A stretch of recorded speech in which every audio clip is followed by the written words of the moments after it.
नमस्कार प्यारे बच्चों, कैसे हो आप? स्वस्थ हो ना? आज मैं फिर आ गई आपके पास आपको कहानी सुनाने, स्टोरी टाइम विथ मामुनी इस चैनल को लेकर। अभी हम रामायण कथा सुना रहे हैं। इतने दिन हमने बालकांड से सुनाया और आज से हम अयोध्या कांड शुरू करेंगे।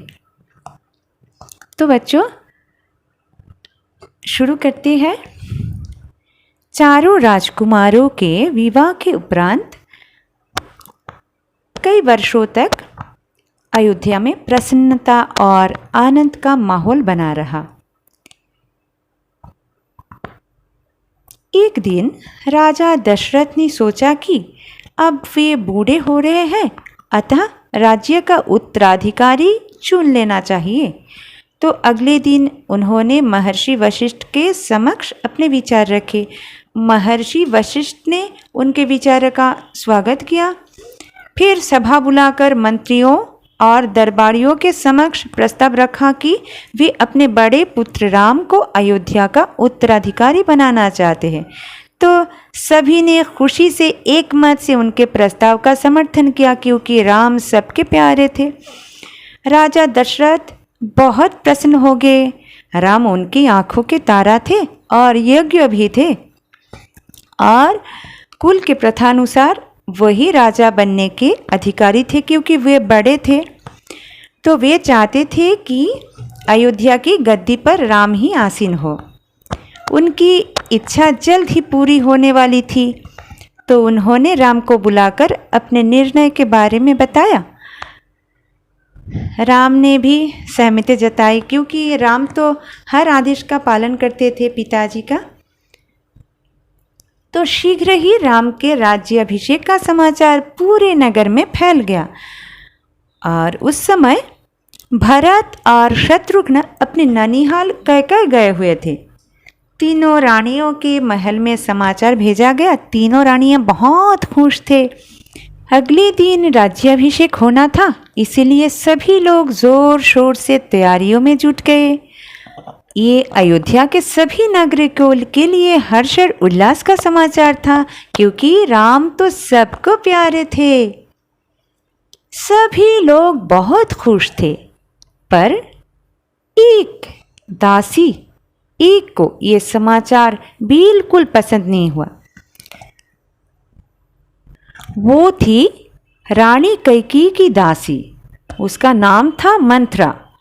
मंथरा विवाह के समय कैकेयी के मायके से आई थी और वो बहुत कुटिल दासी थी। मंथरा नहीं चाहती थी कि राम राजा बने, इसीलिए राम के राज्याभिषेक का निर्णय मंथरा को अच्छी नहीं लगी। इसीलिए उसने क्या किया, कैकेयी के पास गई और उसे राम के राज्याभिषेक का समाचार सुनाया। कैकेयी को तो सब पता था, राम का राज्याभिषेक, राम राजा बनेगा। ये जानकर कैकेयी तो बहुत प्रसन्न थी। ऐसे ही उसने प्रसन्नता बस गले में पड़ा एक हार उतारकर मंथरा की ओर बढ़ा दिया। मंथरा ने क्या किया, मंथरा ने उस हार को फेंकते हुए कहा, रानी, तुम कौशल्या की चतुराई नहीं समझ पा रही हो। ये एक षड्यंत्र है, षड्यंत्र। अगर उसका पुत्र राम राजा बनेगा तो वो राजमाता बन जाएगी और तुम उसकी दासी होकर रह जाओगी, देख लेना। हाँ। कैकेयी को तो बहुत गुस्सा आया। कहा, क्या कहा तूने, दुष्ट दासी? फिर एक बार कहा तो तेरी जीभ खींच लूंगी। मंथरा ने कहा, अरे रानी जरा सोचो, अपना पुत्र भरत इस समय ननिहाल में है और इसी समय राम के राज्याभिषेक का निर्णय लिया गया।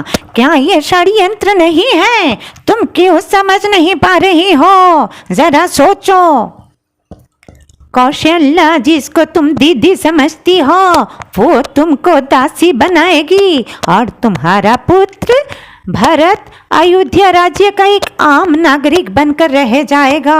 हाँ देख लेना। इसलिए जरा सोचो, यह निर्णय तब क्यों लिया गया जब भरत अपनी ननिहाल गए हुए हैं। पहले तो रानी कैकेयी को अपनी दसी मंथरा पर बहुत गुस्सा आया था, फिर धीरे धीरे वो मंथरा की बातों में आ गई। कैकेयी को राम बहुत प्यारे थे, परंतु मंथरा की कूटनीति से उसकी आंखों पर पर्दा पड़ गया। कैकेयी ने सोचा मंथरा ही सही बात कह रही है, ये एक षड्यंत्र ही है। राम के स्थान पर उसका पुत्र भरत को अयोध्या का राजपाट क्यों नहीं दिया जा सकता। उसके बाद जब कैकेयी राजी हो गई, जब कैकेयी मंथरा की बातों में आ गई, तब दासी मंथरा ने रानी कैकेयी के कान भरने में कोई कसर नहीं छोड़ी। तब कैकेयी ने मंथरा से पूछा कि अब उसे क्या करना चाहिए। तब मंथरा बोली, रानी एक समय याद है राजा दशरथ ने तुमको 2 वरदान मांगने के लिए कहा प्रसन्न होकर। उस समय तुमने समय आने पर उसे लेने की बात कहकर टाल दिया था। अब समय आ गया है, अब तुम दोनों वरदान मांग लो। पहले भरत के लिए राजगद्दी और दूसरे में राम के लिए 14 वर्ष का वनवास मांग लो। तुरंत ही काले वस्त्र पहनकर तुम कोप भवन में चली जाओ। कैकेयी मंथरा के बातों पर आ गई और कहा, ऐसा ही होगा मंथरा, मैं राजा का षड्यंत्र कभी कामयाब नहीं होने दूंगी। कैकेयी ने कहा और कोप भवन में चली गई। कोप भवन मतलब गुस्सा होने पर एक अलग एक भवन था। जब किसी को गुस्सा होता ना, जब कोई गुस्से में आ जाते तो उस एक अलग सा रूम था, उसमें चले जाते थे। इसी को कोप भवन कहा जाता है। सभी कार्य संपन्न करके राजा दशरथ खुशी खुशी अपने भवन की ओर चल पड़े और राम के राज्याभिषेक का शुभ समाचार वो सबसे पहले कैकेयी को देना चाहते थे, क्योंकि कैकेयी को राम बहुत प्यारे थे और राम भी माता कैकेयी से बहुत अधिक प्यार करते थे। अतः वे कैकेयी के महल की ओर मुड़ गए। लेकिन इस आनंद उत्सव के दिन कैकेयी के महल में जाने के जब जा रहे थे तब सब सुनसान दिखाई दे रहा। प्रहरी से पूछा तो प्रहरी ने कहा कि कैकेयी महारानी कोप भवन में चली गई। ये समाचार सुनकर राजा तो चिंतित हो गए। ऐसा क्या हुआ जो कैकेयी कोप भवन में चली गई।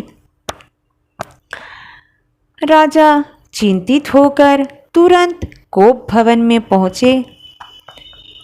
वहां जाकर देखा कैकेयी अपने बाल बिखेरे जमीन पर लेटी हुई थी। कक्ष में उसके गहने बिखरे हुए थे। राजा दशरथ की समझ में कुछ नहीं आया, ये क्या है। राजा दशरथ हताश हो गए, निराश हो गए, क्या हो गया, ऐसा क्या है। तो राजा दशरथ कैकेयी के पास गए और बोले, हे कैकेयी, तुम मेरी प्रिय हो। हे महारानी, बोलो तुम्हें क्या चाहिए, क्या हुआ, बताओ ना। बताओ महारानी, आज के इस आनंद उत्सव के अवसर पर अचानक तुम्हारा क्या हो गया? किसने तुम्हारा क्या बिगाड़ा, बताओ। कैकेयी ने कुछ उत्तर नहीं दिया। महाराज जब बार बार पूछ रहे थे तब कैकेयी बोली, हाँ महाराज बताऊंगी, तो लेकिन पहले वचन दो कि मैं जो मांगूंगी उसे आप अवश्य पूरा करेंगे। राजा दशरथ तो बहुत खुश ही थे और उनके समझ में ये नहीं आया कि कैकेयी क्या मांग सकती है। उन्होंने कह दिया कि हाँ हाँ कैकेयी, हाँ महारानी, आप जो कुछ मांगना चाहती हो मांग लो, मैं अवश्य दूंगा। कैकेयी बोली, नहीं, पहले आप राम की कसम खाकर बोलो कि मैं जो मांगूंगी वो ही मेरे को दोगे। राजा दशरथ ने कहा, हाँ बताओ महारानी, मैं अपनी राम की कसम खाकर कहता हूं कि तुम्हारी इच्छा अवश्य पूरी करूंगा। तब कैकेयी की आंखों में चमक आ गई और वो धीरे धीरे बोली, महाराज मुझे वो 2 वरदान चाहिए जो आपने मुझे देवासुर संग्राम ने दिए थे। राजा दशरथ ने हामी भरी, मांगो महारानी, तुम्हें क्या चाहिए? आज बहुत खुशी का दिन है, मेरे लिए बहुत खुशी का दिन है, सबके लिए। अगले दिन राम राजा बनेंगे, मांगो, इस समय तुम क्या चाहिए तुम मांग लो। रघुवंशी अपने दिए हुए वचन को अवश्य पूरा करते, मांग लो कैकेयी, मांग लो। तब कैकेयी कठोर स्वर में बोली, महाराज पहले वरदान के रूप में कल सुबह भरत का राज्याभिषेक होगा, राम का नहीं। और दूसरे वरदान के रूप में राम को 14 वर्ष का वनवास मिले। यही 2 वरदान है। राजा दशरथ ये सुनकर धरती पर गिर पड़े। ये अचानक क्या हो गया कैकेयी को? ये क्या ये मजाक है? ये तो सच नहीं हो सकता, ये सोच रहे थे। तो बच्चों, अगले दिन आगे की कहानी बताएंगे क्या हुआ। आज के लिए बस इतना ही है, अगले दिन सुनना ज़रूर। हाँ, तो चलो आज जाने से पहले भगवान राम जी के चरणों में हम प्रणाम करते हैं और चलते हैं। आप खुश रहना, स्वस्थ रहना। नमस्कार।